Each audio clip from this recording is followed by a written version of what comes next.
Namaku Ardi, waktu. Itu aku lagi ada urusan kerja di Palangka. Raya, aku datang sendirian. Naik travel sore hari, badan capek. Kepala penuh mikirin deadline. Jujur aja, aku nggak punya ekspektasi apa-apa selain pengin tidur nyenyak. Karena budget pas-pasan. Aku mutusin buat cari hotel murah yang lokasinya nggak terlalu jauh dari pusat kota. Aku nggak terlalu peduli soal fasilitas. Yang penting ada kasur, kamar mandi, dan aman. Dari beberapa pilihan yang muncul di ponsel, mataku berhenti di satu hotel lama. Harganya paling murah dibanding yang lain. Foto-fotonya sih kelihatan biasa aja, walaupun agak gelap dan kesannya jadul. Namanya nggak asing, tapi juga nggak populer. Ratingnya pas-pasan, tapi aku pikir, mungkin cuma karena bangunannya tua. Aku pesan tanpa mikir panjang. Begitu sampai di lokasi, entah kenapa langkah kakiku langsung melambat. Bangunan hotel itu tuh berdiri tinggi, lebih tinggi dari bangunan lain di sekitarnya. Cat dindingnya kusam, warnanya sudah pudar. Dan di beberapa bagian terlihat mengelupas. Papan nama hotel tergantung miring, satu lampunya mati. Bikin tulisannya kelihatan setengah hidup setengah mati. Area parkirnya luas, tapi hampir kosong. Cuma ada satu mobil tua dan motorku sendiri. Aku berdiri sebentar di depan pintu masuk, ragu. Ada perasaan aneh yang gak bisa dijelasin. Bukan takut, tapi lebih ke gak nyaman. Kayak ada yang ngeliatin dari dalam. Tapi aku tepis pikiran itu. Aku capek, aku butuh tidur. Begitu masuk ke lobi, hawa dingin langsung nyambut. Bukan dingin AC, tapi dingin yang beda. Lampu-lampu di langit-langit redup, beberapa bahkan kelihatan berkedip pelan. Lantainya bersih, tapi kesannya kosong, seperti jarang diinjak orang. Nggak ada suara musik, nggak ada suara TV. Cuma ada bunyi kipas angin tua yang berputar pelan entah dari mana. Di balik meja resepsionis, duduk seorang bapak-bapak tua. Rambutnya sebagian besar sudah putih. Kulit wajahnya keriput, dan matanya cekung. Dia menatap layar komputer tanpa ekspresi. Aku mendekat, dan suara langkah kakiku terdengar terlalu keras di ruangan itu. Kamar masih ada, Mas? Tanyaku, berusaha terdengar santai. Dia nggak langsung jawab. Tangannya berhenti bergerak. Pelan-pelan, dia mengangkat kepala dan menatapku. Tatapannya tajam, tapi kosong. Matanya menelusuri wajahku dari atas sampai bawah, seolah lagi menilai sesuatu. Detik-detik itu terasa panjang. Terlalu panjang. Ada, katanya akhirnya, suaranya pelan dan berat. Lantai 3. Entah kenapa, begitu dia bilang lantai 3, dadaku langsung terasa sesak. Seperti ada beban yang tiba-tiba nempel. Aku sempat mau nanya kenapa jedanya lama, tapi aku urungkan. Aku cuma mengangguk dan menyerahkan KTP. Dia mengetik dataku dengan gerakan lambat. Lalu menyerahkan kunci kamar beserta kartu kecil bertuliskan nomor ke-312. Lift di sebelah kiri, katanya singkat. Aku ambil kuncinya dan berjalan ke arah lift. Jidalong lift cermin di dindingnya agak buram. Memantulkan bayanganku sendiri dengan aneh. Aku baru sadar, tombol-tombol. Lantai di lift itu warnanya pudar. Angka-angkanya hampir nggak kelihatan jelas. Seperti sudah lama disentuh banyak orang. Aku tekan angka 3. Tombolnya terasa keras dan bunyinya agak nyaring. Pintu lift menutup perlahan. Dengan suara gesekan logam yang bikin telinga nggak nyaman. Lift mulai naik, tapi gerakannya lambat, disertai bunyi krek. Krek, seperti mesin tua yang dipaksa kerja. Aku berdiri diam, mendengarkan setiap suara kecil, sambil ngerasa jantungku berdetak lebih cepat dari biasanya. Begitu sampai di lantai 3, lift berhenti mendadak dengan hentakan kecil. Pintu terbuka pelan seolaingga. Lorong di depan mataku langsung bikin tenggorokan kering. Lampunya menyala redup, berjajar tapi jaraknya jauh-jauh. Karpet lantainya berwarna merah tua, tapi sudah menghitam di banyak bagian. Seperti bekas tumpahan sesuatu yang gak pernah benar-benar hilang. Udara di lorong itu berat. Bau apek bercampur dengan aroma amis yang samar. Tapi cukup buat bikin hidungku gak nyaman. Aku jalan pelan sambil nyeret koper. Suara roda koper terdengar jelas, menggema. Seolah lorong itu kosong melompong dan cuma aku satu-satunya makhluk hidup di sana. Setiap pintu kamar tertutup rapat. Gak ada tanda-tanda tamu lain. Gak ada suara TV, gak ada suara orang ngobrol. Bahkan gak ada suara. AC, aku ngerasa seperti berjalan. Di tempat yang seharusnya nggak dihuni. Akhirnya aku sampai di kamar ke-312. Angkanya terpasang agak miring di pintu. Aku masukkan kunci dan mutarnya. Pintu terbuka dengan suara decit pelan. Begitu masuk, hawa dingin langsung menyelimuti tubuhku. Aku refleks merinding. Padahal AC masih mati. Kamarnya kelihatan biasa aja. Ada satu kasur ukuran sedang, meja kecil, TV lama yang tergantung di dinding, dan lemari kayu.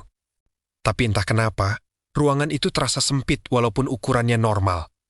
Jendela tertutup rapat dengan tirai tebal berwarna coklat tua. Lampu utama menyala, tapi cahayanya redup dan sedikit berkedip, seperti hampir mati. Aku menaruh koper, duduk sebentar di kasur, dan menghela napas panjang. Aku bilang ke diri sendiri, mungkin ini cuma efek capek. Bangunannya tua, wajar kalau dingin dan agak serem. Aku ke kamar mandi, airnya dingin banget walaupun keran air hangat dibuka. Setelah mandi, aku langsung ganti baju dan rebahan. Jam menunjukkan sekitar 11 malam. Aku matikan lampu utama dan nyalain lampu tidur kecil di samping kasur. Cahayanya kuning redup. Aku memejamkan mata, mencoba tidur. Baru sekitar 5 menit, telingaku menangkap suara aneh dari luar kamar. Suara langkah kaki. Pelan, teratur, tapi jelas. Tap, tap, tap. Suara itu semakin dekat. Jantungku langsung berdegup. Kencang, langkah itu berhenti tepat di depan pintu kamarku. Aku menahan napas, tubuhku kaku. Aku menunggu suara orang batuk atau suara kunci kamar lain dibuka. Tapi nggak ada. Beberapa detik kemudian, terdengar suara ketukan pelan di pintu. Tok, tok, tok.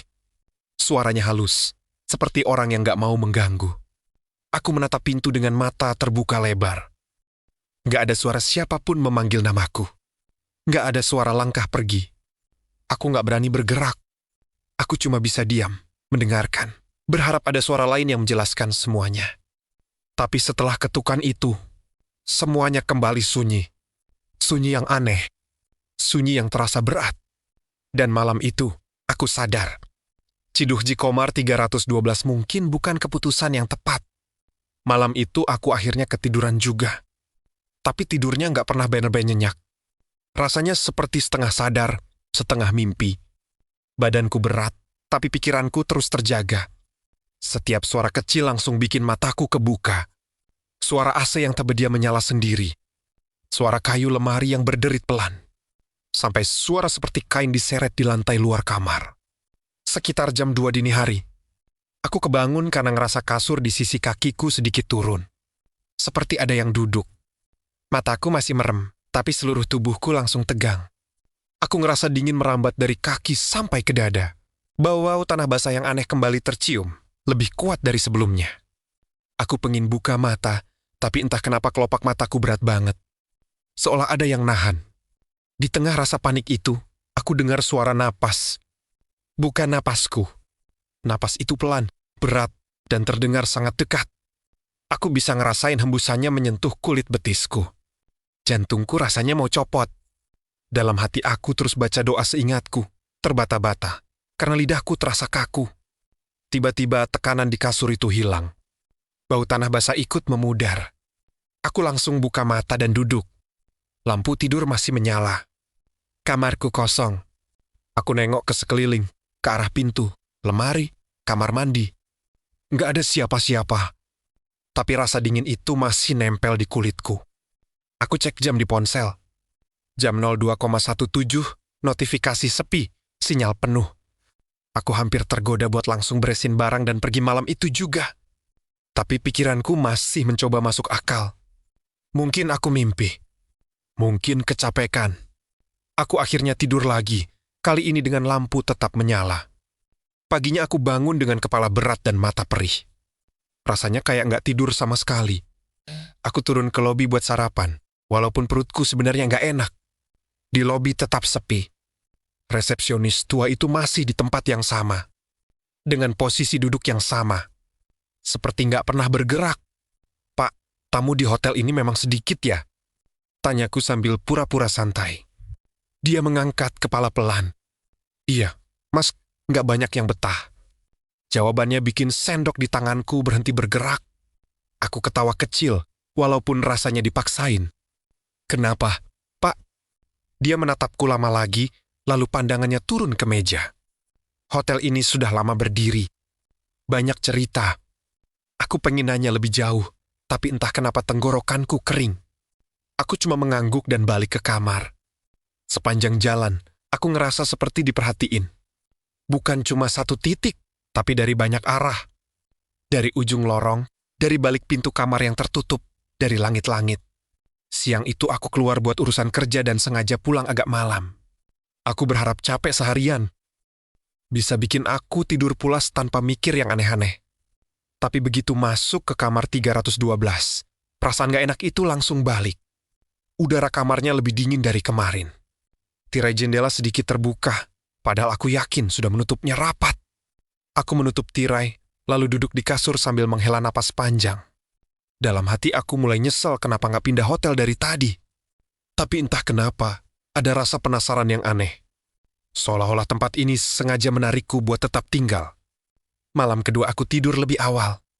Lampu kamar aku biarkan menyala terang. Sekitar jam 11, suara langkah kaki itu terdengar lagi. Kali ini lebih jelas. Levi Barat. Langkahnya pelan, tapi seperti diseret. Aku duduk di kasur, menatap pintu kamar tanpa berkedip. Langkah itu berhenti di depan pintu. Aku nunggu. Detik demi detik terasa panjang. Tiba-tiba gagang pintu bergerak pelan. Bukan diputar penuh, cuma digerakkan sedikit, seperti ada yang nyoba dari luar.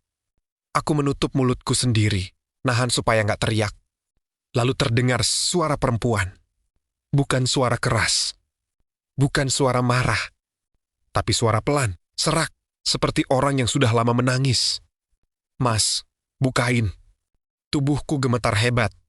Suara itu terdengar dekat banget, seperti bibirnya nempel di balik pintu. Aku ngerasa lututku lemas. Aku pengen jawab, pengen bilang siapa di luar sana. Tapi suaraku sama sekali nggak keluar. Jing-jing. Langsung ya. Aku capek nunggu. Air mataku keluar tanpa sadar. Aku terus baca doa dalam hati. Suara itu terdengar beberapa detik lagi, lalu berubah jadi isak tangis pelan. Setelah itu, perlahan menjauh, diiringi suara langkah kaki yang semakin samar. Aku nggak tidur sama sekali malam itu. Aku duduk di kasur sampai pagi dengan punggung menempel ke dinding. Mata terus mengarah ke pintu.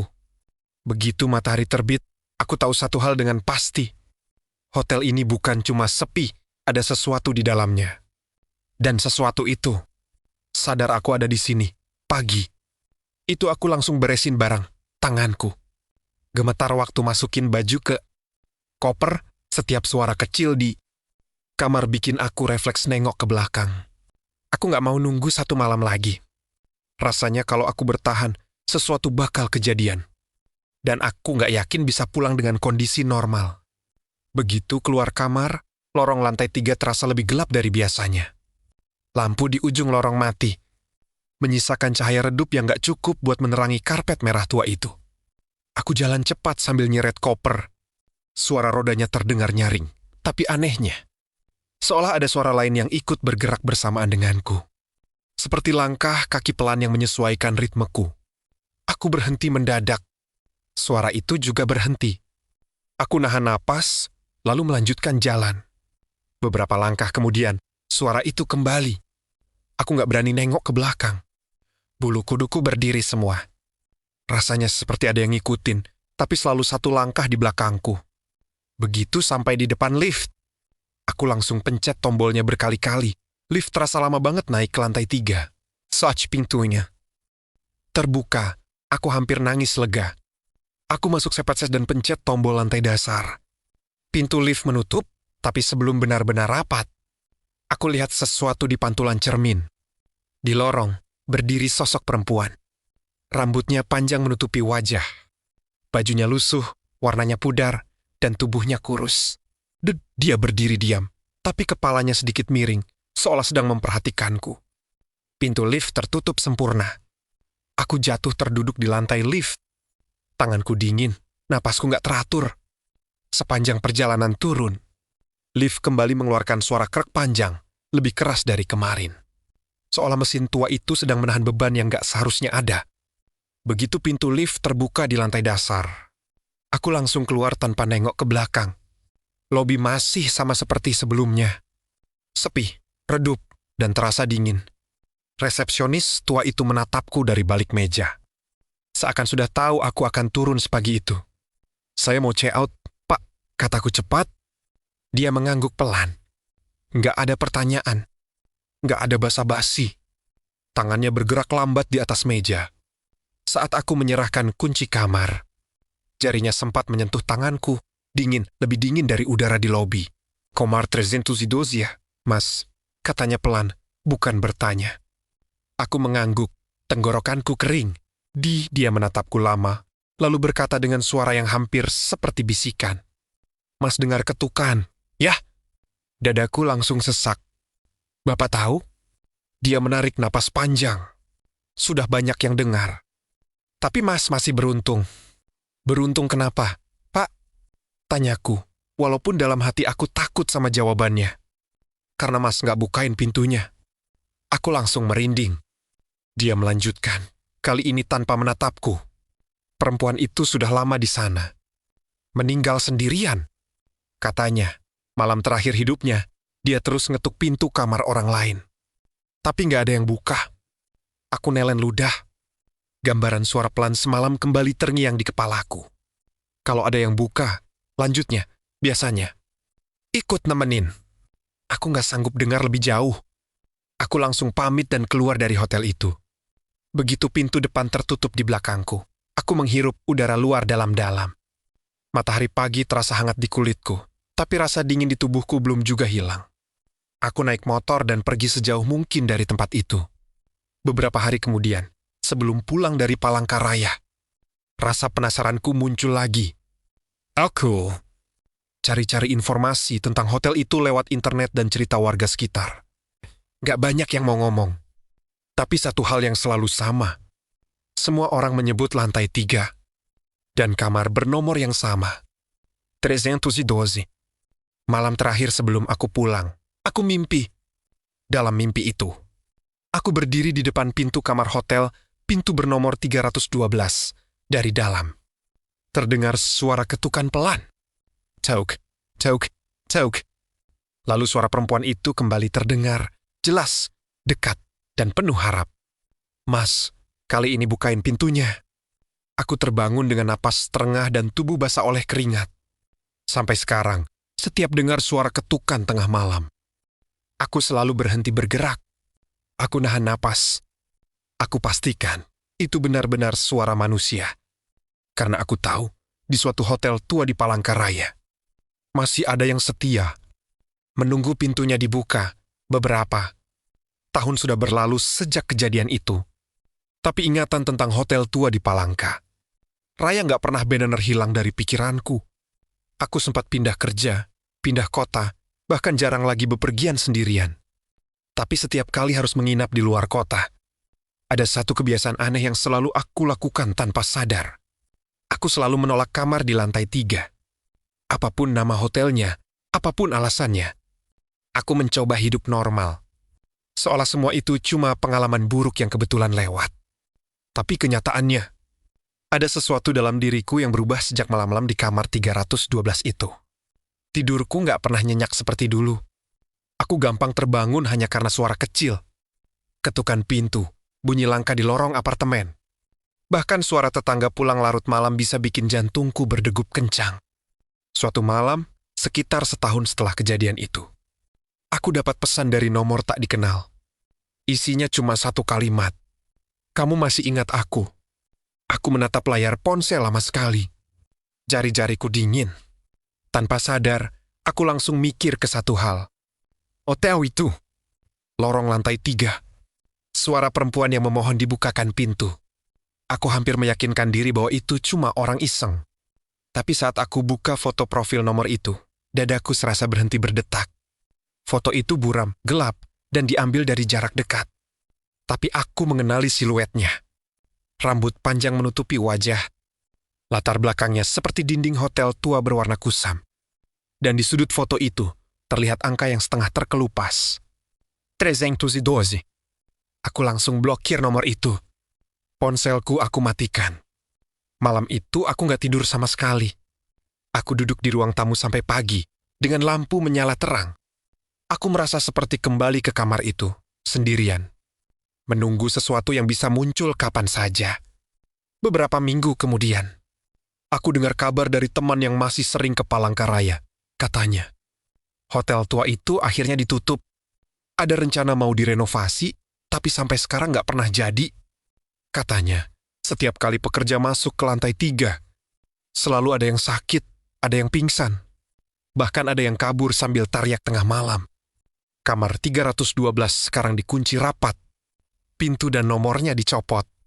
Tapi anehnya, menurut satpam yang jaga di sana, setiap malam tertentu, selalu ada bekas tapak kaki di karpet lorong lantai 3. Jejaknya berhenti tepat di depan satu pintu tanpa nomor.